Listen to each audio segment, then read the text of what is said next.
Hey, thanks for tuning in to another episode of the Good Advice Podcast. You're tuning in to the best resource where we talk about how to grow and scale your business in actionable, tangible ways. And today it's a little bit of a special episode. We're actually not recording video today. It's probably the first time in, maybe a year that we haven't had a video side to this episode. It's just kind of how the week has gone in the sense of one thing has led to another, and we had to get this episode out. So unfortunately, no video on this one today. But we're talking about a little bit about, is entrepreneurship difficult? Is it hard? What are you getting yourself into? All that and more is on today's episode, and I'm going to be as honest as possible, as straightforward as possible. And this has all come out of some conversations I've had with other business owners who are doing pretty well for themselves, 6 and 7 figures. We've just been having a lot of conversations in retrospect on the journey of entrepreneurship. And again, what the heck are you getting yourself into if you're turning a side hustle into a full-time gig? All that and more is on today's show, but before we dive in, we do have a word from one of the amazing businesses that sponsor the podcast.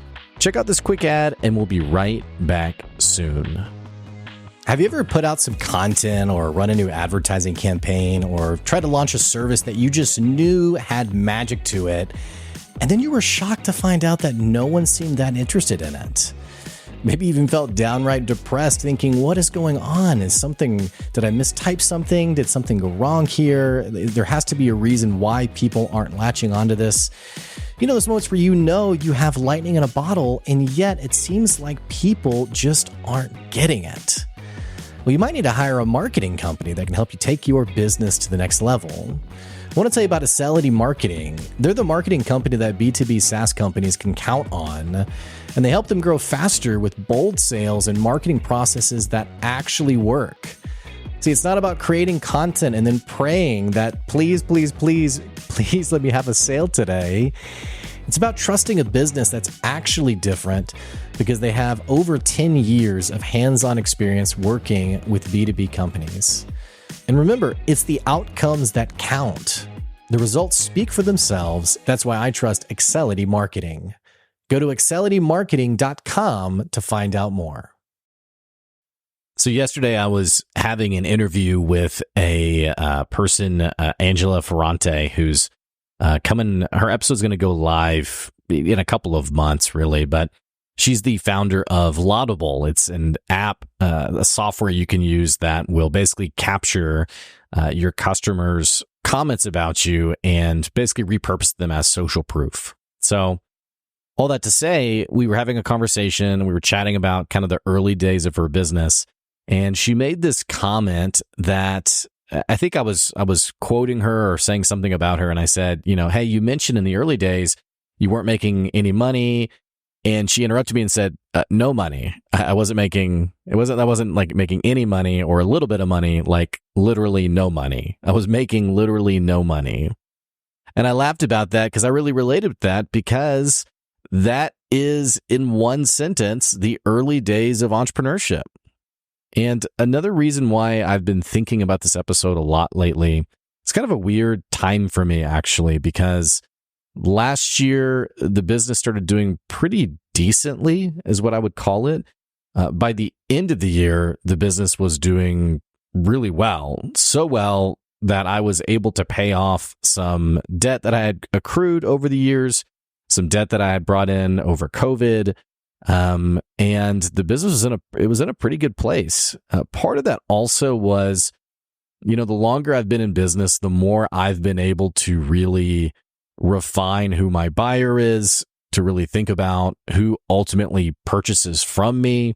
These are things that you think you have clarity about. And then the longer you get into business, the more you realize I didn't really know what I was talking about. In fact, I was updating some brand stuff for my business recently, and I was seeing how I had talked about myself just like maybe 2 or 3 years ago. And I was kind of cringing. I was like, I can't believe that's how I talked about myself or my services or what I did or what I offered. I think part of this is it's just kind of the journey of it. Like you learn more each and every year, like you're becoming more experienced in your craft year after year. And you're ultimately learning like what's actually important and what's not important. But over the last year, I feel like I've really honed in on my specialty. And then also just through, I would call it coincidence. It's really not so much coincidence. I had someone on the show probably maybe 2 or 3 years ago, and they talked about, I don't know if you'd call it like accidental entrepreneurship, but they talked about this product they were selling that they kind of stumbled into. It was a small tack on thing that they did. They sold I think I mentioned this in a recent episode. They sold some kind of like meeting management software or something to that effect. Well, one of the things they sold with that was like this meeting organizer, planner, scheduler, something that went with like a journal or it wasn't a journal. It was some kind of like way to do your meeting, I guess. So they were selling this software, and over time, it just wasn't getting momentum. But what people started really buying and looking at was this other like smaller piece of the pie. And they were like, hey, that's really interesting. Well, what this business did was they ended up doing that full time. And that then became the premise of their business. Now, I'm totally underserving this example. And the only reason for that is I would say that pretty much everyone who's come on the podcast, I can remember the interview. I can remember the conversation. This company came on the podcast in a period where I guess it came out of COVID. We had booked so many people on the podcast that, I was booked out like 4, 5, 6 months in terms of recording, like where the episode that would get aired was actually recorded like 6 months prior. So it's actually it was a weird time. So because of that, I don't really remember the full details about the business other than they were a 7-figure brand. And, I mentioned that because, again, I've totally underserved this example of being like, yeah, they sold a journal or, whatever the fact may be. Point being, though, how they got to where they were was through like just listening to customer feedback, leaning in on that.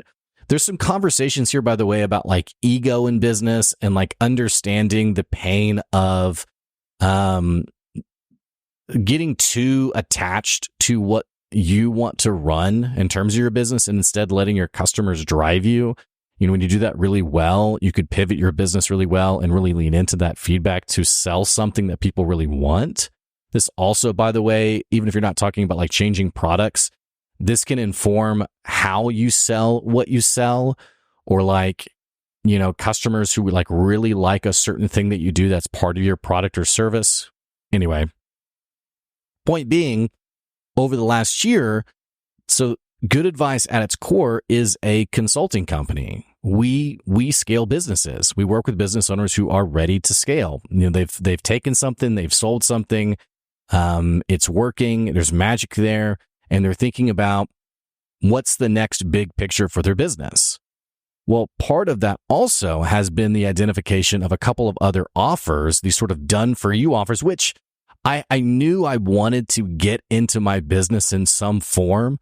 I didn't know what that was. And this had come from years of working with other marketers, years of chatting with other people who were much more experienced than I was, who had basically said as much of, hey, you have like your collaborative piece of your business, but what's the done for you side? What's the side that's actually much more scalable in the sense of you're not bottlenecked by your time? And I didn't really know what that was. Well, last year around summertime, we added SEO. So it's actually been about a year now.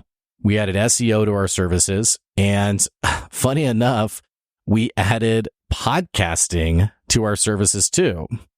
So the way this is kind of played out is, we scale brands, but then for businesses that want us to handle like the SEO or even like niche enough, randomly enough, the businesses that they want to scale their brand through a podcast, we're a really great fit for that. But I'm totally oversimplifying this. This is absolutely probably as clunky as it maybe sounds. I was at a kid's birthday party and I was telling this story about this company that really over the last year, there's been a number of businesses that I've started working with in this podcast space. And I was talking about this one particular customer to this person I was chatting with at this kid's birthday party. And she goes, "So are you a podcast production company now?" Like kind of teasing, like, is that what you should just be now? And I'm like, I don't know. I honestly don't know. I mean, I really have no clue, because part of me is like, do I just lean full blown into this? And I really don't know the answer, honestly. And this is honestly the last 3 or 4 minutes has really just been me kind of rambling about what I've been thinking about lately. Point being, though, I have found myself in a position of having more money than I've ever made with good advice. We had our best month ever in November of last year. December was also equally as good. February then was the best month I'd ever had, and it was 40% higher than November. So it wasn't like this flash in a pan where I had this great month, but just a couple months later, I had an even better and even more massive month after that. And I'll be really candid. It got me to the point where I was kind of thinking like, I'm going to be able, this is so stupid. I was like, I'm going to be able to buy whatever I want from like the grocery store, like I could just get anything, it was like this total like obnoxious sense of abundance of like, I can finally buy whatever. I'm going to get on Amazon and be like, yes, I'm going to buy that, which I'm not a very material person. We're pretty frugal in general. And we also just don't typically buy things that we don't actually use. So I went like the other way on this in the sense, now fortunately I didn't actually buy anything. Instead, I started thinking about like, okay, let's think about how I can invest this or save this or what have you. But point being, I got in this position where I was like, this is amazing. I'm going to be a $1 million plus business owner. This is going to be incredible. Was what I was thinking. So this isn't to be braggadocious or, if you follow me on LinkedIn, and by the way, I do believe in being humble. I do believe in not being braggadocious. However, I've also learned that in the world of brand, in the world of entrepreneurship, there has to be some humble confidence. There has to be some, yep, I'm the right fit for this. I'm making it happen. I mean, I talk about the podcast, and a lot of times I talk about with the podcast, hey, we've done, this many dollars in advertising. It's $30,000 plus in paid advertising on the podcast. And we've had people who, I just had a guy who paid me to do an advertisement for him. And he was like, hey, I want it every week for the next 8 weeks.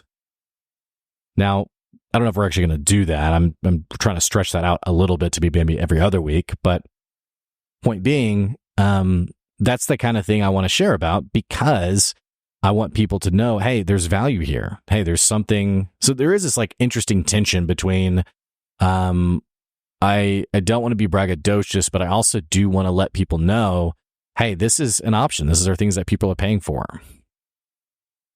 Getting back to the point though, the business doing well is a really interesting thing to think about, because it's got me in the situation where, honestly, I feel very surreal and maybe scared. I'm kind of having like this existential crisis now in the moment that I'm recording this episode. I don't know. It feels very weird in the sense of, I acquire a great customer, and then I'm like, not so much even, I'm not so much really, I don't struggle with imposter syndrome the way I did 3 or 4 years ago. Like it's a different kind of imposter syndrome, where today it's a lot more around like, what if I lose all my customers tomorrow? Like, what if, like things like that kind of freak me out. I've spent all this time like climbing the mountain, and I've reached this point of the mountain where I feel really proud when I look back and see all that I've accomplished. I feel really proud about it. But at the same time, I feel terrified of like slipping on that next grip and sliding all the way back down to the bottom. I legitimately don't know what I would do if I lost everything tomorrow. Just because now, and this is totally my ADD kicking in here. This is also like a really obnoxious marketing thing, by the way, where like marketing influencers will be like, if I lost it all tomorrow, what would I do? And here's how I would start back over from square one. And, and so I don't want to fall into like that kind of stuff. But it knowing how much I've kicked and clawed and scratched and climbed and made my way to where I am today, it's a bit scary to think about starting back at square one. And I kind of wonder, like, do I have the personal endurance to go through that again? Now, I do think it'd be a lot easier. I think I made things a lot harder on myself. And this is actually really the conversation I want to get at today, is talking about, is there pain in entrepreneurship? I mentioned at the very start of the episode that I've been talking with different business owners lately, some very successful business owners, and we've just been kind of swapping stories. There's one guy I really respect who does really well for himself, and we've been just trading some ideas about what people think entrepreneurship is like, or business ownership, what people think it's like to own a business and run a business versus what it actually is like. And what I will tell you is that the general understanding about entrepreneurship is this very sexy, fun, you make so much more money, you make your own hours. It's honestly the 4-hour work week. If you've read that book from Tim Ferriss, nothing against Tim Ferriss at all, by the way. I don't know this guy. I don't follow I just don't follow any of his content, so I don't really know anything about him. But that book has come up several times, just as I've talked with other entrepreneurs and like people's motivations of why they're starting their business. Like they want to get to the 4-hour work week, passive income, yada, yada. You hear this a lot also with like Rich Dad, Poor Dad, all this other stuff that's out there that's all about, ultimately it's all about like living your best life, and the money just kind of rolls in on its own. What I will tell you is, if that is your premise for getting into entrepreneurship or business ownership, you are heading towards a train wreck. You're heading to some deep pain. Because now understand something here for a second. This is my story, and this is the story. Here's what I'll tell you. I'm willing to be wrong about this. Okay? It's not my goal for entrepreneurship to be miserable for you. It's not my goal for business ownership to feel like a real tribulation for you. If it's easy for you, I'm happy for you, and I hope that is the case. It's like my buddy, he started his own business, and literally like 5 days into business, I was like, hey man, just know it's going to take a while. And by day 5, he had signed this major band as one of his customers. And I mean, it just was like, he was like, dude, I can't believe it. And I was like, I also can't believe it. I don't even know what to say to you about this. Like, this is it was pretty wild. So like, I hope that is your story, but let's talk about what is most often the story. Let's talk about some real statistics. Let's talk about some real numbers. I have had on the podcast, we've aired over 400 episodes, over 400 official episodes. Of the unnumbered episodes, because we have some that, like, I did a series that was called Final Friday. I think this was back during COVID, where it was like, hey, this is like a check-in episode. So we've done like random pieces of content like that. The actual like unofficial episodes is like maybe 430, maybe 440. And in that time, I've probably had maybe, 200 people on the podcast, 200 business owners. I will tell you that the majority of business owners who've come on the podcast are 7-figure earners.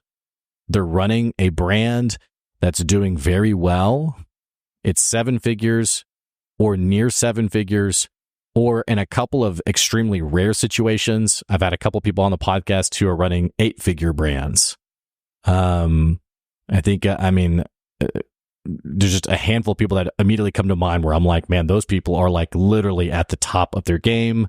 You look at pictures of some of them, they have like Lamborghinis. I mean, they have it all. They literally have it all. And this, not necessarily have it all in terms of quality of life. They have it all in terms of like all the stuff that you would see someone like that having. They have all that stuff. What I will tell you is, in talking to all of those people, I'm going to be really honest with you. Okay? I cannot think of one who told me an overnight success story or an easy road to success. I cannot think of one. Now, there may have been one in there, but I literally, like, if you were to name someone on my show, like, hey, this person came on your podcast, I would, for the most part, except for this example I gave earlier where I couldn't remember this guy's product, I'd for the most part remember their story, what they do, what they sell, within reason, I guess. All of these people who've come on the podcast, and this was honestly really helpful for me, because let's tie this back into the early days of good advice, okay? Early days of good advice, customers here and there, enough to pay my mortgage, enough to pay my grocery bills. In hindsight, I don't feel like I made any money. Now, I must have, because I was able to, like I said, I was able to actually like pay my mortgage and pay for utilities and all that kind of stuff. But I feel like I wasn't making any money. I was definitely making not nearly as much as I was making at my salary job before that. I think maybe my very first year in business, I think I maybe made half of what I had made at my previous company, my previous job, maybe something like that. But I was also working crazy hours. I mean, like crazy, and it was ineffective hours because I didn't know what to do. It was ineffective hours where it was like, yeah, I worked 10 hours today, but like I spent 4 hours like tweaking my website, stuff that like was totally meaningless, right? Like stuff that like just didn't really matter, didn't really make a difference on my bottom line, but it was busy work because I didn't know what else to do. And also in those early days, I remember borrowing money from people. And I had a few friends, a few really gracious friends who, I'm thinking of two of them, two different couples who knew us for a long time, who one of them gave us money, a little bit of money up front to help us with like one of our mortgages. And then the other couple gave us some money. Well, I say gave us. They both gave us money and said like, hey, you don't ever have to pay this back. But I proudly paid both of them back because I was like, hey, you gave this to me and I want to make sure you get back what you're owed. But going back then though, I mean, we had people who loaned us money. I'll be really honest. I had friends and family who were very doubtful, who were very open that I was making a mistake, that I was doing the wrong decision. I'll just say I got very little support from some of my closest people.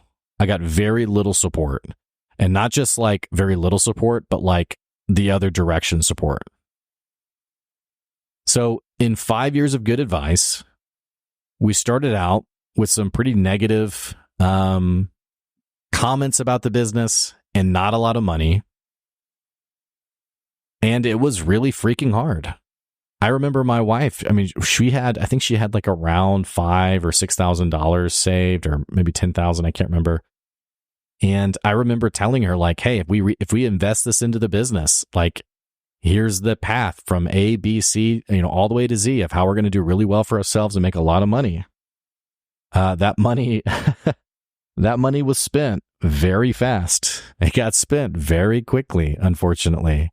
And it did not get me to where I needed to go. So why am I telling all this? I'm telling all this because you just have to know the cost that is associated with entrepreneurship and running a business. And what I will tell you is you can know that it is the minority of businesses that survive, not the majority. This is survivorship bias, no one, it's kind of like getting married. No one gets married with the plan to get divorced. In the same way, no one starts a business with the plan of going broke or going bankrupt or shutting the business down. There's a lot of really positive emotions, the 4-hour work week, this is what I'm going to do. And you just need to know that there is a cost. Now, here's the thing. I don't want to say that this is like a rite of passage, in which there kind of is. But again, if for you, it's easy and you get your customers fast and you're surprised as to how it worked and you didn't have to put much effort into it, you can know that you are the exception. And for everyone else listening, you probably won't be the exception. It's just statistically speaking, this is just the pure numbers of it, the math behind it. Look up the failure rates of small businesses today. So for me, I started Good Advice in, I think it was 2018. We went into 2019, or maybe it was 2019 that I started. Let's see here. We just celebrated 5 years. So 1, 2, 3, 4. Okay, yeah, 2018 is when I started it. So after I celebrated my second year in business, COVID happened. And I remember there being a significant shift in the momentum of my business. I went from some pretty big clients to basically losing those clients. I don't want to say overnight.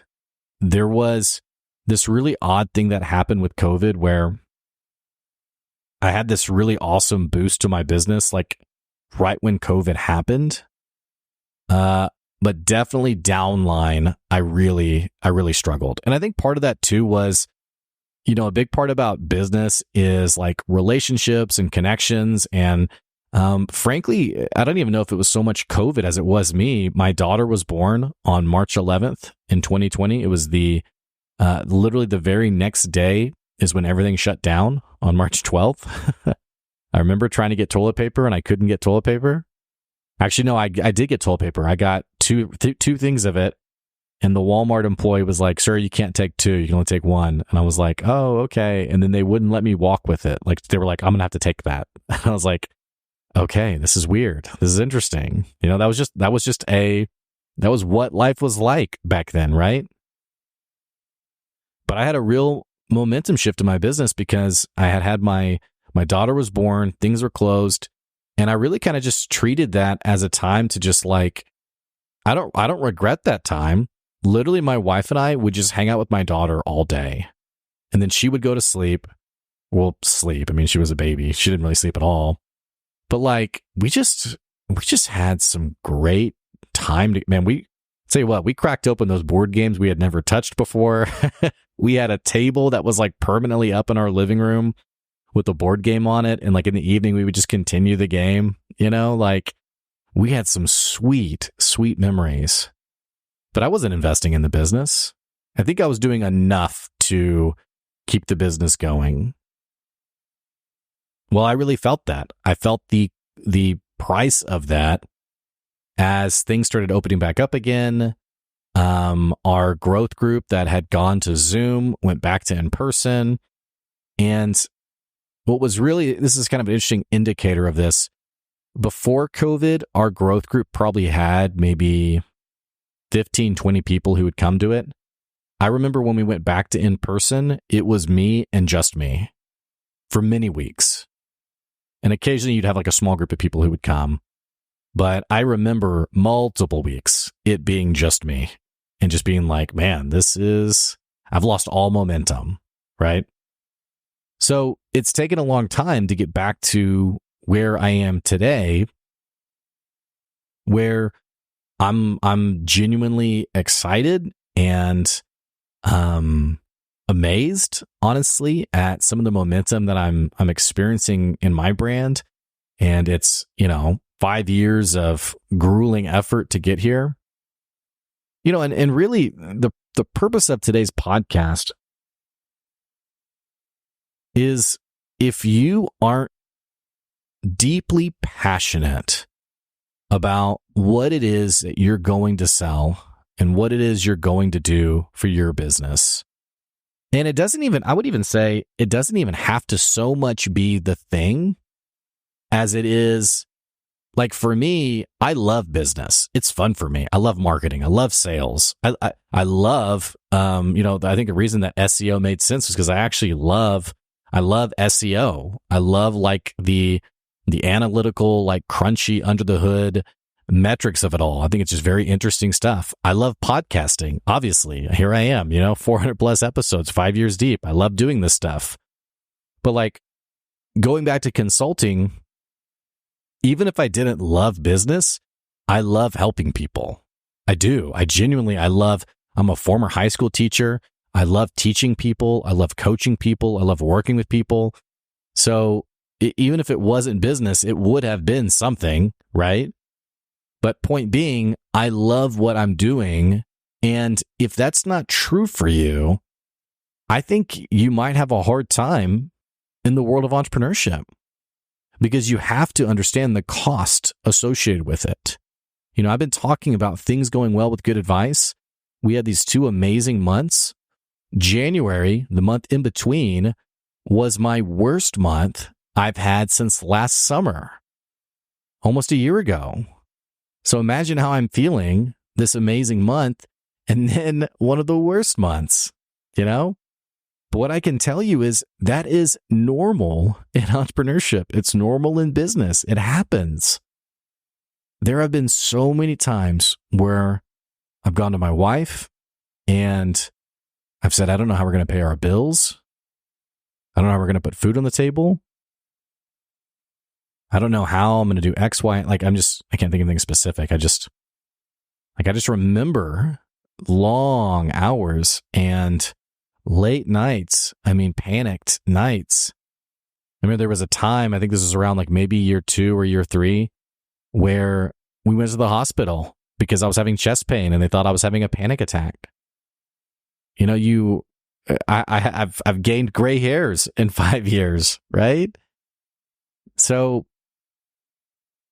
often the story that gets told about entrepreneurship is just so beautiful and amazing. It's kind of like when couples post their couples online, they never post the fights or the ugly moments. You need to know that that's entrepreneurship. And if you aren't willing to pay the price, if you're not willing to bear the cost of potentially working double the hours with half the pay, then it may not be for you. It may not be for you. That thing that you want to make your full-time gig, it may be better off as a side hustle.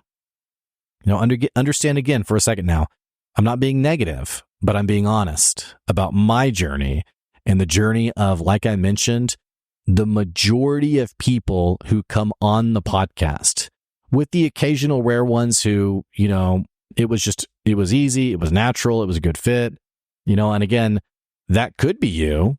It just might not be. So the takeaways from today is, be honest with what the journey could look like and truly decide for yourself, is this for you?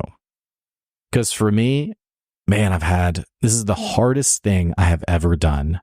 It is the hardest thing I have ever done. I feel real pain around the hours that I've worked and the time it's taken away from my kids and my family. And I feel real pain about my poor wife for all the stress that I put her through of these last 5 years. Getting to where we are today has been a long journey. But in my case, I feel deep fulfillment for the people that I get to help. It deeply fills me. And if the work that you're envisioning doing does not do the same for you, I would say run. There's no shame in a 9-to-5 job. A lot of people like to act like there is. There's no shame in a 9-to-5 job. There's no shame working for somebody else simply because entrepreneurship is not for everyone. Now, having said that, if you find yourself on the path of entrepreneurship and the pain that's associated with it, and you're local to Northwest Arkansas, I know we got a lot of local listeners and a lot of people abroad. I will say we do have a local meetup on Tuesday mornings here in Northwest Arkansas at the Red Kite in Springdale. Happens every Tuesday morning at 9 a.m. It's getting pretty full. It's getting, we're having to bring in a lot of extra chairs and kind of squeeze around this one table. But don't let that stop you. If you want to be able to talk and have some honest conversation about the journey of sales and, running a business and all of those things, that's a free group every Tuesday morning at 9 a.m. And I did decide a long time ago that no matter what was happening with my business, I would always commit to running that group. So all that to say, I hope this wasn't too negative of an episode. I hope you don't feel like the wind has been knocked out of you if you've been excited about entrepreneurship. Instead, I hope that you have a more realistic understanding of what the heck you might be getting into. So if you are prepared, at least more prepared than I was, I think the path of pain is so much more manageable and so much more doable than it is, or it was for me, and also how it's been for many other people. So all that to say, that's today's episode. Thanks for tuning in today. We're bringing you good advice wherever you are. Make sure you're subscribed to the podcast, following the podcast, and what have you. We do have a Patreon if you want to support the podcast, patreon.com/goodadvice. Or if you want to be one of our amazing advertisers or sponsors for the podcast, you can email me, blake@goodadvicecoaching.com. We appreciate you. That's today's good advice. I'll see you later.